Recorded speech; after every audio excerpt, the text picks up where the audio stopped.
Alors, il s'est rendu en Ukraine au plus fort de la crise, il y a 2 semaines, juste après les choses ont évolué très vite avec le départ de Yanukovych, la nomination d'un gouvernement de transition et l'arrivée des troupes russes en Crimée. Avec nous, l'ancien Premier ministre de Belgique et chef de file des libéraux au Parlement européen, également candidat à la présidence de la Commission européenne, Guy Verhofstadt. Bonjour. Première question toute simple, est-ce que l'Europe, elle peut brandir cette arme économique face à la Russie? Je pense que oui, parce que il y a quand même beaucoup de Russes, beaucoup d'oligarques qui ont leurs avoirs, leurs comptes bancaires en Europe, qui ont des fortunes qui ont été investies en Europe.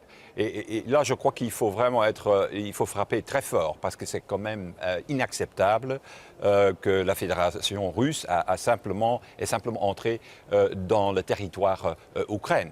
Et selon moi, la stratégie de Poutine est très simple. La stratégie de Poutine est chaque fois la même chose. C'est, comme on a vu en Géorgie, en 2008, il entre dans un pays qui n'est plus un pays ami, et puis il essaye de créer, je dirais, un conflit gelé.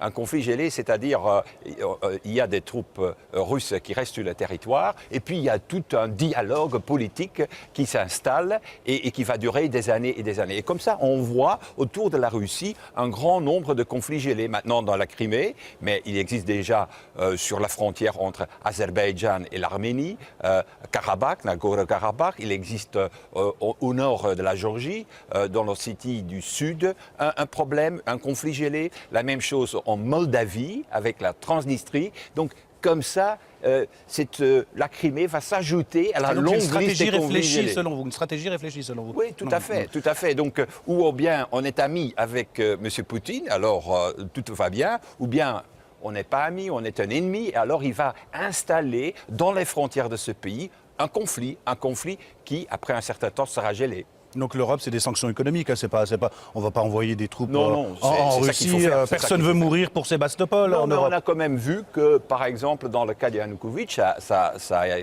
servi à quelque chose, les sanctions. Alors c'est quoi ces sanctions économiques, précisément? Les sanctions économiques, c'est d'abord, naturellement, tous les accords au niveau commercial qu'on a avec la Russie. Et là, on peut freiner, on peut dire, on va geler certains de ces accords. Ou peut-être aussi essayer de diminuer l'importation d'énergie, de produits énergétiques qui viennent de la Russie. Et comme il y a... Ça ne va pas gêner les Européens, ça, il y a le gaz russe? pour le moment une énorme offre sur le marché mondial. Par exemple, les Américains, qui étaient normalement un importateur de produits énergétiques, sont devenus un exportateur de produits énergétiques. Et donc, il y a une énorme... Donc, plus dépendre de la Russie, alors? Pas plus dépendre, je ne dirais pas diversifier. Plus dépendre, vraiment, en tout cas, diversifier davantage. C'est ça aussi le but de la politique énergétique qu'on doit développer au niveau de l'Union européenne. On l'a dit, vous étiez place Maidan à Kiev il y a 2 semaines. Quel peuple vous avez rencontré? Moi, j'ai rencontré des simples citoyens sur la place de Maïdan. Des simples citoyens qui veulent vivre dans un État, dans un pays tout à fait normal. Parce qu'aujourd'hui, c'est un pays, l'Ukraine, qui est tout à fait corrompu.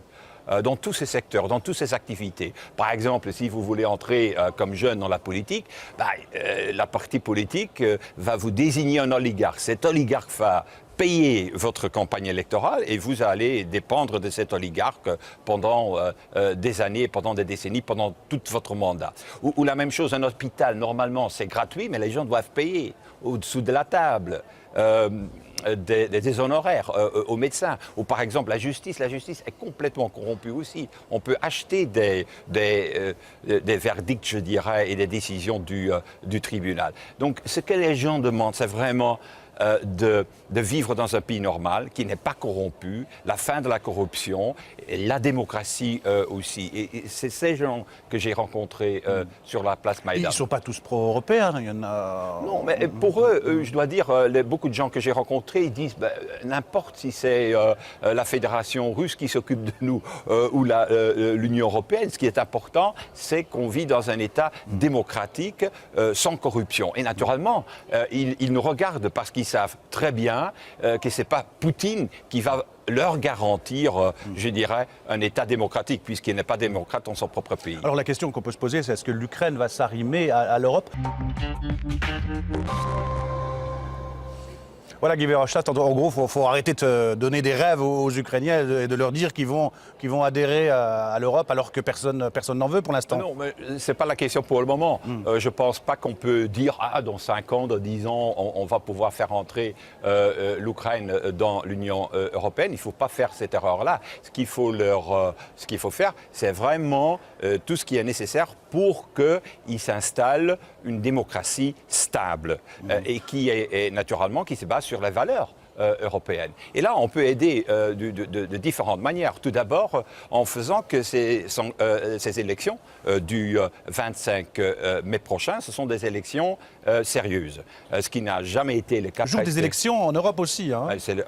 Je pense que c'est symbole.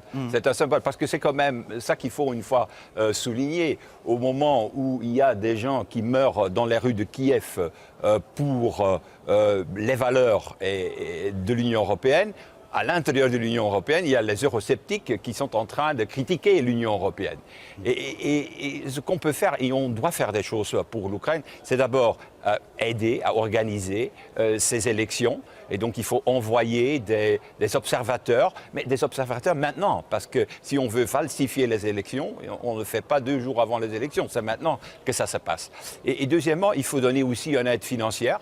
On ne peut pas le faire tout seul. Avec l'Union européenne, il faut le faire avec le Fonds monétaire international. Et je crois que la première chose à faire, c'est très vite, dans les heures, dans les jours qui viennent, ouvrir une aide financière. Et surtout, je crois que l'Ukraine a besoin tout de suite d'environ 2 milliards d'euros pour couvrir les besoins urgents. Alors il y en a un qui n'est pas d'accord avec vous, c'est Vladimir Poutine. Il ne lâche pas l'affaire et il a parlé. Le président russe a donc dénoncé un coup d'État anticonstitutionnel, une prise de pouvoir par les armes en Ukraine.